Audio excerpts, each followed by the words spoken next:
In this video, I'm going to show you how to place the valve cover gasket on this Mazda 6. Let's get started. Lift up the engine cover, set it aside. Let's unplug all the ignition coils. Sometimes you need a pocket screwdriver to help you pry on the connectors.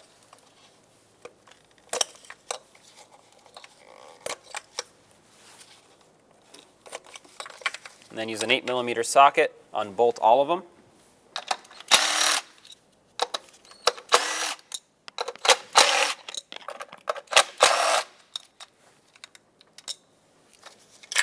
Now pop the ignition coils straight up and out. I like to keep them in the same order that they came out of so they go back into the same cylinder. You don't necessarily have to, it's just something I prefer doing.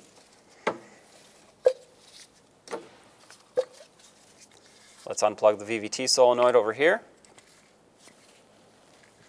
There we go. And then this harness that the VVT solenoid goes into, it's clipped into the valve cover here and here, so we'll have to pop it up to free it up so we can actually remove the valve cover.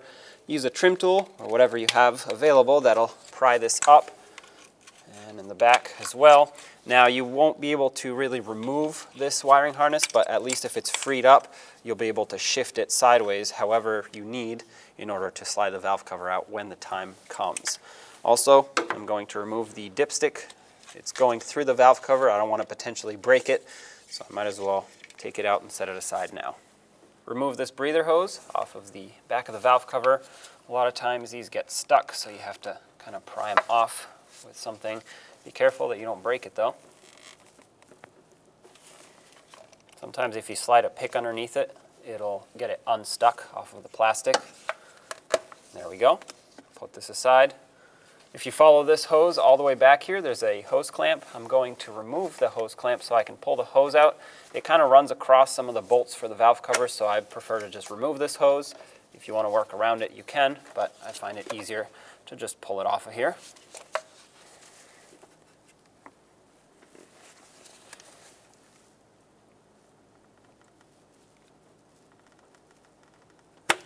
There we go. Over here we have a retainer that holds this hose on. If you pry it up with a pocket screwdriver, you'll be able to unclip it.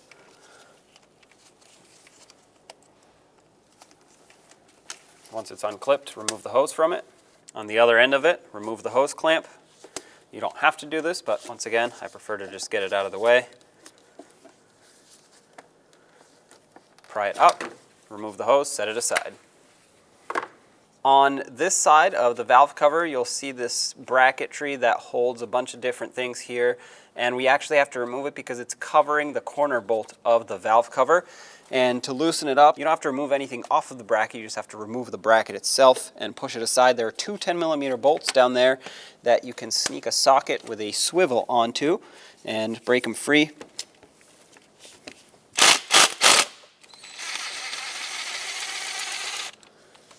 There's one.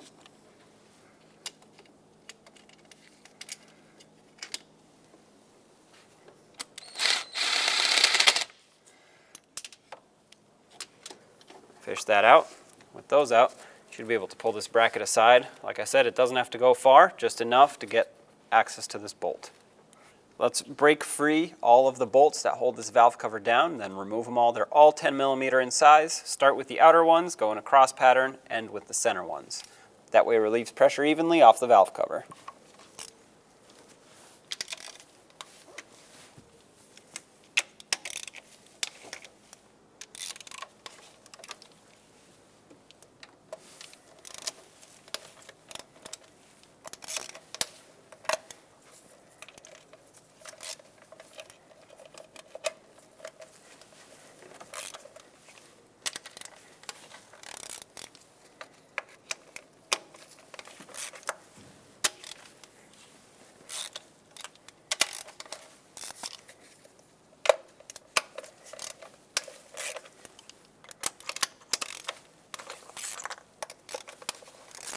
Now remove them all.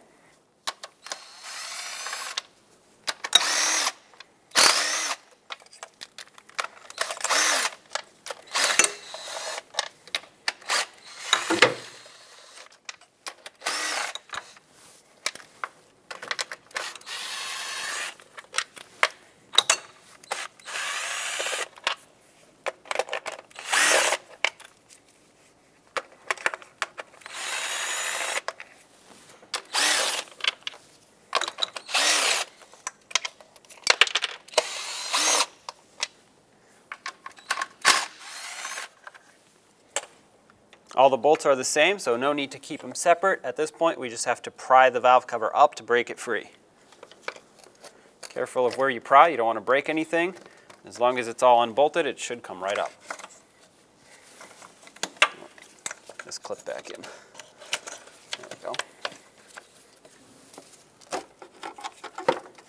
I'm going to remove this plastic clip just so I can get a little bit more clearance. There we go.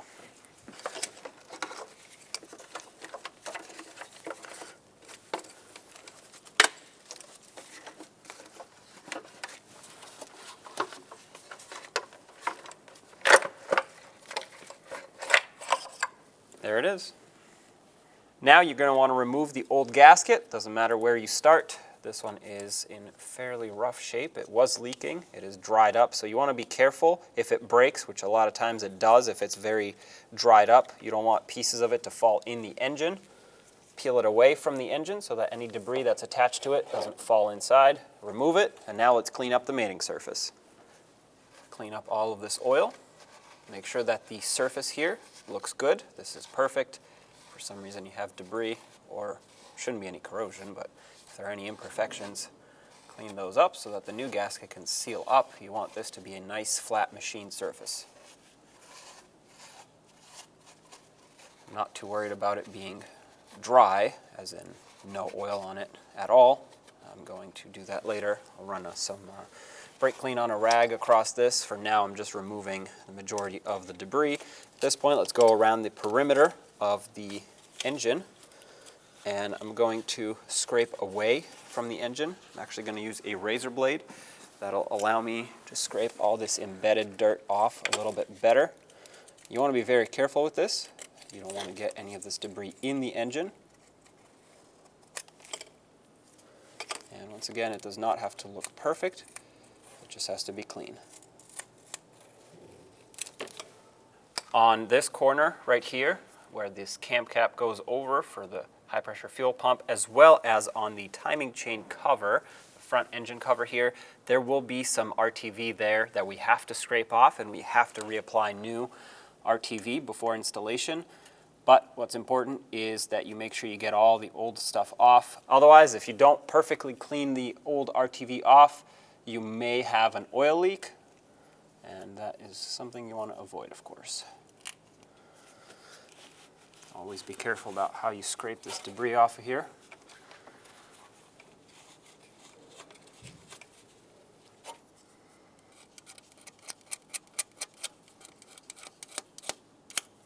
Now I have brake parts cleaner on a clean rag, and I'm going to go around and degrease the surface that the gasket will sit on, especially where we're going to put RTV. That's the most important part. If you're going to just degrease one area, do that. Otherwise, the RTV won't stick. The rest of it is not as important for it to be perfect, because the rubber gasket will still seal up if there is some oil residue. I just don't want to have any leakage here, so I'm going to clean everything up. And once again, once I get to the timing cover area, spray some more brake parts cleaner, degrease that right here where the timing cover meets the block or the head. We're going to have to do this on the front as well as on the back side of the engine where the timing cover meets the head. Keep your rag on a clean area.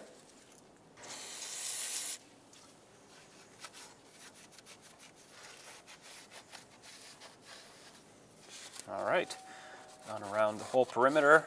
I'm just going to quickly degrease this area where the spark plug tube seals, or spark plug hole seals, go. Perfect. Let's apply some RTV. I'm going to apply a little bit of RTV here. Now keep in mind, you do not want a lot.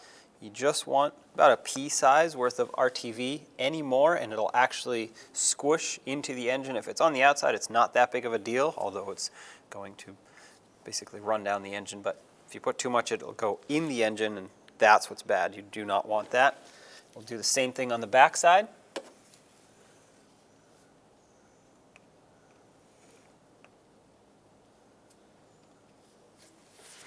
If it's not perfectly spread out from end to end, you can use a clean glove to do that. Once again, not a lot. Then we'll do the same near the high pressure fuel pump.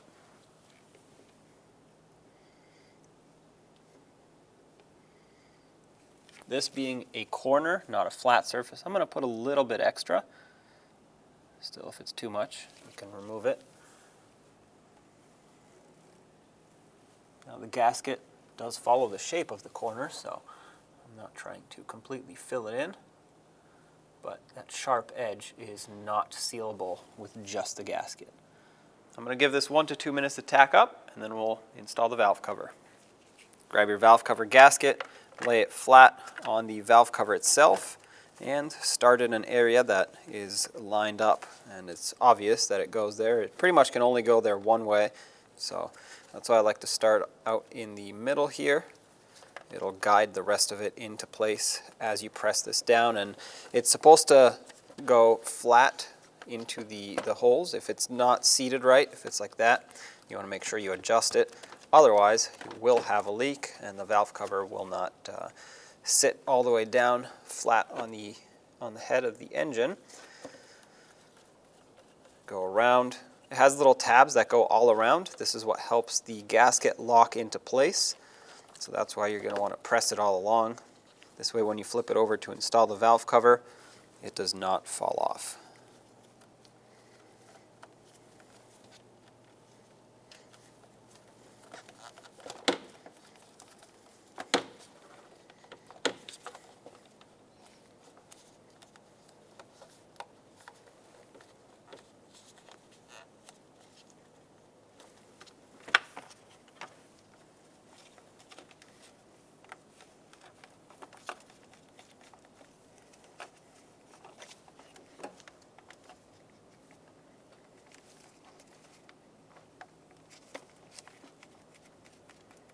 There we go, all the way around.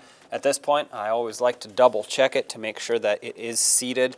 If it is not, and I pinch the gasket, once again, I can get an oil leak. Also, I'm ruining the gasket at that point, so I would need to source a new one. So I want to make sure it's all good, which it is. So let's flip it over and install it. Let's grab the valve cover gasket and carefully, slowly slide it back into position. Go. As soon as you get it over that timing chain, double check that the gasket is still in position. It has not popped off from you sliding it over. Get it underneath on this side, and it looks like it just wants to kind of seat into place, which is great. This gasket here, this grommet, needs to go over the VVT solenoid, and everything looks like it is perfectly centered up. It's not moving much at all. So at this point, I can start in some of these bolts. This will center it up even better since they are sleeved and they go through these holes. The more bolts you start in, the more you know that it is perfectly centered. All the bolts were the same, so it does not matter. I'm just going to go in a circle to start all the threads in before I tighten any down. Now there is a pattern, a sequence to tightening these. But once again, that does not quite matter at the moment. They just need to all be started.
Okay, now let's snug these up. I'm going to start in the center, and once again, I'm not torquing them. This is not the final tightening of the valve cover. I'm just getting them close so that the gasket can squish down on that RTV and basically seat itself into position.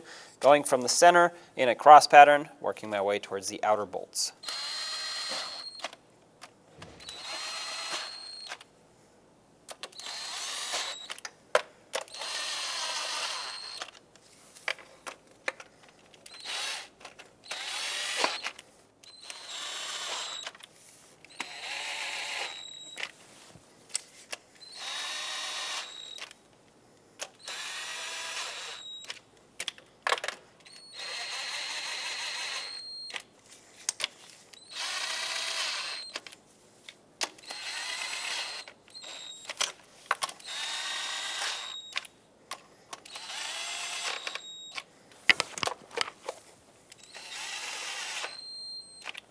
Okay, now let's torque these to 60 inch-pounds, starting from the center, once again in a cross pattern, working my way towards the outer ones. And at the end, I will go over one more time because with these rubber gaskets, as soon as you squish them down, sometimes they get a little bit loose, so it's always a good idea to double check them. Having said that, let's tighten these down.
Okay, I'm just going to go around in a circle and make sure they're all tight.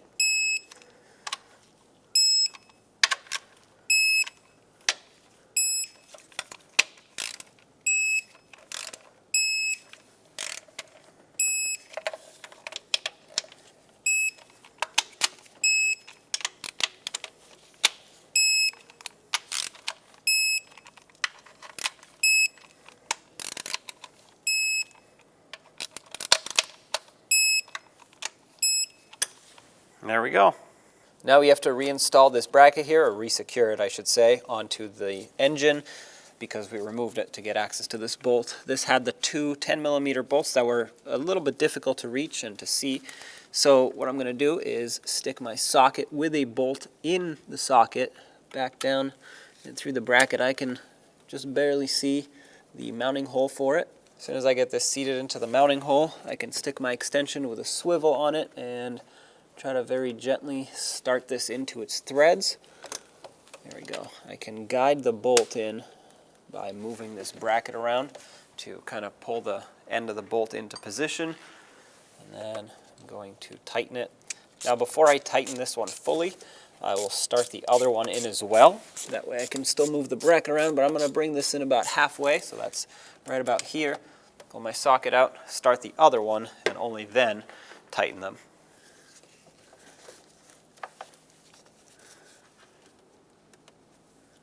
I'm using a magnet to help guide my socket into position, just like that. And then I'm going to use my swivel on my ratchet to get that in. Now let's tighten up these bolts. I'm going to tighten these up almost 1/8 of a turn after they bottom out. So basically I'm just going to snug them up. There we go. That's one. Second one is going to be up here.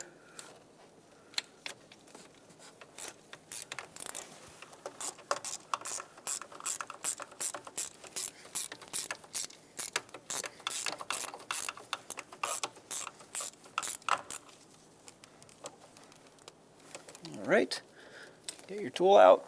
There we go. Let's reinstall this hose, sneak it underneath this wiring harness. And make sure you line it up where it's supposed to go on both ends. Might as well connect it on this end first, since we're here. Push it down all the way. I'm going to have to pinch on this hose clamp, press it down all the way into position, let go of the hose clamp, slide it onto the fitting on the other side. Make sure it's fully seated before you put that hose clamp on. Speaking of, grab your pliers, pinch it, and slide this back over. There we go. Try to position it exactly how it was before. As you can see, the hose is molded to it, so it's the best way to get it to seal up again. And don't forget about this hose over here. Slide it over the valve cover and onto the air intake. Let's clip the wiring harness in from everywhere where it was disconnected. And then let's plug in the VVT solenoid. Make sure that connector clicks. Only thing we have left is to plug in the ignition coils, so let's drop those in.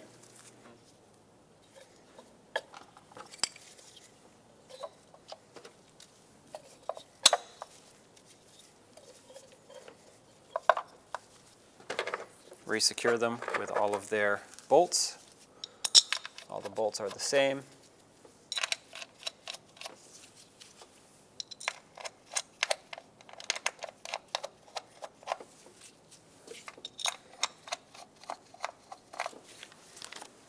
Snug them all up.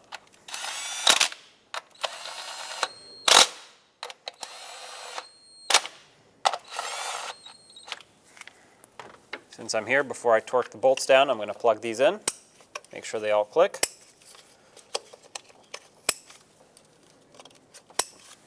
Torque these to 80 inch-pounds. If you're unable to torque them, just make them nice and snug by hand.